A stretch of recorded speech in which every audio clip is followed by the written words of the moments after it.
¿Alguna vez te has preguntado cuánto tiempo podía sobrevivir realmente un soldado en combate durante la Guerra Civil Española, o crees que la mayoría aguantaba meses o incluso años en el frente porque así lo muestran las películas? La realidad es mucho más dura de lo que imaginas, y lo que estás a punto de escuchar no suele contarse en libros escolares ni en documentales suaves porque rompe completamente la idea romántica de la guerra. Cuando pensamos en un soldado solemos imaginar a alguien resistiendo durante largas campañas, sobreviviendo batalla tras batalla, ganando experiencia, convirtiéndose en veterano, pero en la práctica muchos no llegaban ni siquiera a ese punto.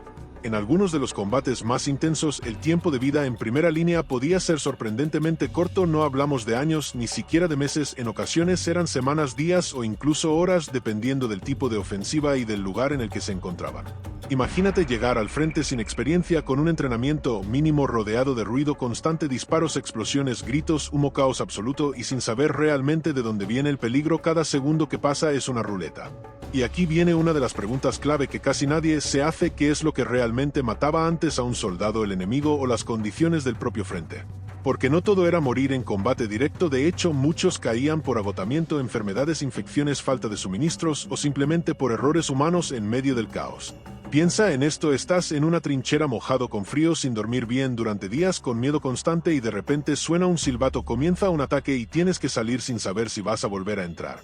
¿Cuánto crees que aguantarías en esa situación?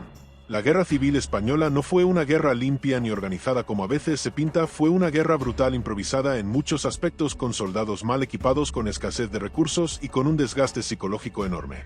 Muchos combatientes eran civiles reclutados con poca o ninguna preparación, personas que apenas habían disparado un arma antes de ser enviados al frente. Eso aumentaba aún más la tasa de bajas en los primeros días. Y aquí aparece otro factor clave: la experiencia. Un soldado sin experiencia tenía muchas más probabilidades de morir en sus primeros combates que uno que ya llevaba tiempo en el frente, pero llegar a convertirse en veterano era en sí mismo una cuestión de pura supervivencia. No todos lo conseguían. En algunas ofensivas, especialmente en ataques frontales, las bajas podían ser devastadoras. Unidades enteras quedaban prácticamente eliminadas en cuestión de horas, lo que significa que muchos soldados ni siquiera sobrevivían su primer gran enfrentamiento.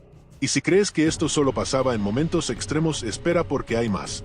El desgaste constante también jugaba un papel fundamental. No hacía falta una gran batalla para morir. El simple paso del tiempo en condiciones extremas iba debilitando a los soldados física y mentalmente.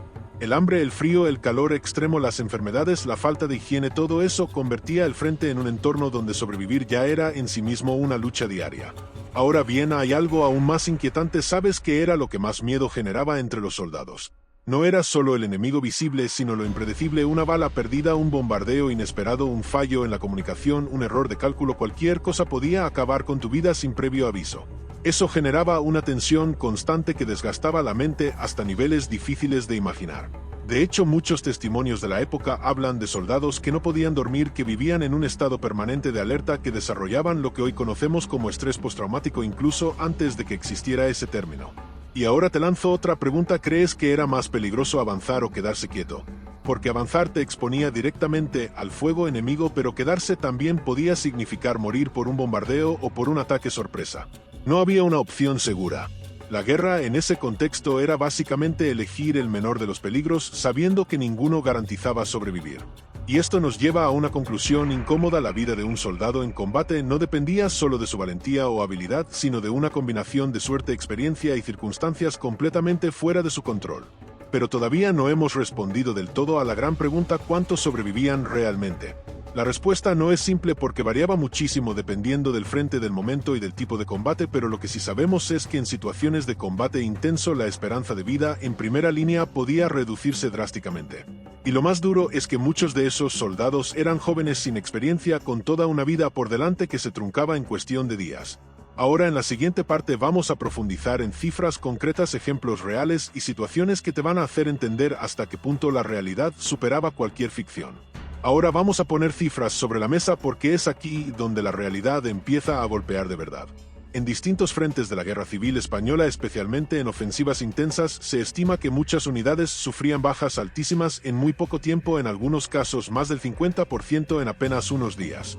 Eso significa que de cada 10 soldados que entraban en combate, 5 o más podían caer en cuestión de horas o días.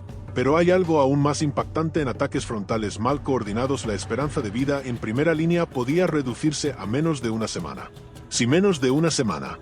Y aquí viene la pregunta incómoda: ¿te imaginas ser uno de esos soldados sabiendo que las probabilidades estaban completamente en tu contra desde el primer momento?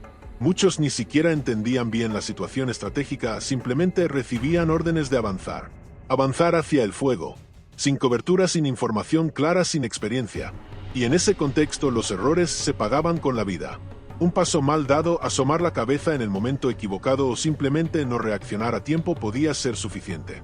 Pero incluso los que sobrevivían al primer combate no estaban a salvo, porque cada día en el frente era una nueva prueba. Y eso nos lleva a algo que casi nunca se menciona: el desgaste acumulado. Sobrevivir al primer combate no significaba que lo peor hubiera pasado. En muchos casos solo era el comienzo. El desgaste físico era brutal: jornadas sin dormir, frío extremo en invierno, calor asfixiante en verano, ropa mojada, falta de comida y agua. El cuerpo empezaba a fallar. Y cuando el cuerpo falla, la mente también. Muchos soldados sufrían fatiga extrema, temblores constantes, ansiedad y miedo permanente. Y aquí aparece otro enemigo silencioso: las enfermedades. Infecciones, heridas mal curadas, falta de higiene, todo eso podía acabar con un soldado sin necesidad de una bala. De hecho, algunos morían días después de haber sobrevivido a un combate simplemente porque su cuerpo ya no resistía más. Ahora piensa en esto: ¿cuánto tiempo puede aguantar una persona en ese estado antes de romperse completamente? Porque no todos morían en combate, muchos quedaban fuera por colapso físico o mental. Y eso reducía aún más la rotación en el frente. Hay algo todavía más duro que entender la muerte en combate, y es aceptar el factor suerte. Porque si la suerte jugaba un papel enorme, podías hacer todo bien y aún así morir. O cometer errores y sobrevivir. Una bala perdida, un proyectil que cae unos metros más cerca o más lejos, una decisión de último segundo, todo podía cambiarlo todo. Y eso generaba una sensación constante de incertidumbre. Los soldados lo sabían. Sabían que no dependía solo de ellos. Y eso afectaba profundamente a su forma de actuar. Algunos se volvían más cautos, otros más impulsivos. Pero todos compartían la misma realidad: nadie tenía garantizado el día siguiente. Déjame preguntarte algo: ¿crees que podrías mantener la calma sabiendo que cada segundo podría ser el último? Porque esa era la realidad diaria. Otro punto clave que influía directamente en cuánto sobrevivía un soldado era el tipo de combate. No era lo mismo estar en una posición defensiva que participar en un asalto. Los ataques eran mucho más mortales. Salir de la trinchera significaba exponerse completamente. Y muchas veces esas órdenes se daban aún sabiendo que las bajas serían altísimas. ¿Por qué entonces se hacía? Porque la guerra no siempre se basa en proteger vidas, sino en ganar terreno. Y eso tenía un coste humano enorme. En algunos casos, los refuerzos llegaban constantemente reemplazando a los caídos, lo que creaba un ciclo continuo donde nuevos soldados entraban sin experiencia y volvían a caer rápidamente. Un ciclo que se repetía una y otra vez. Y aquí es donde entiendes que sobrevivir no era lo normal, era la excepción. Entonces volvemos a la gran pregunta: ¿cuánto sobrevivía realmente un soldado en combate en la guerra civil? La respuesta más honesta es que dependía de demasiados factores, pero en los peores escenarios podía ser cuestión de días.